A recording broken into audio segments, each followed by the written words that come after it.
On this week's Central Coast Living, we're visiting one of the most unique places on Cal Poly's campus, a sprawling canyon where students of architecture and engineering have built unusual structures. Over the years, many have become dilapidated, but that's changing now. I found out the history of this outdoor classroom and what lies ahead.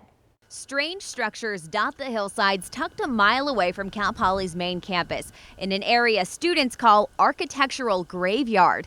Professor Kevin Dong is part of the effort to bring it back to life. Just been more recently, maybe in the past 5 or 6 years, that students and alumni have taken an interest in revitalizing the area. In 1963, the former dean of the College of Architecture and Environmental Design, George Haslund, had an idea to bring Learn by Doing to Poly Canyon, calling it the Experimental Practices Laboratory. Students can conceive an idea, design it, understand what it costs to build it, actually then go out and try and construct it and understand really what it feels like and looks like to build at what we call the one-to-one scale. The 1970s were Poly Canyon's heyday, with about 40 structures here, some of which student caretakers lived in. All of the structures are open for people to come view and see what the students have built in the past. Today, there are about 20 structures and no one lives out here. Last summer, students finished this observation deck for hikers and mountain bikers to stop and take in the view. Poly Canyon actually has trails that go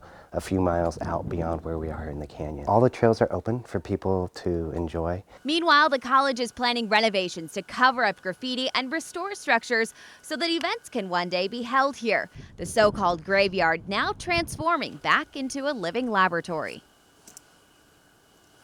And a professor and a group of students are currently designing a new structure that's expected to be constructed in Poly Canyon by the end of the school year. We'll have more details on what to know before you go on ksby.com, but it's really such a neat place to go hike around. It was great to see, and I had no idea. I mean, being from outside of town, now living here 2 years, but that's something I think that a lot of people, maybe even locals, didn't know about, so good to find. A good thing to do for free this weekend. Absolutely.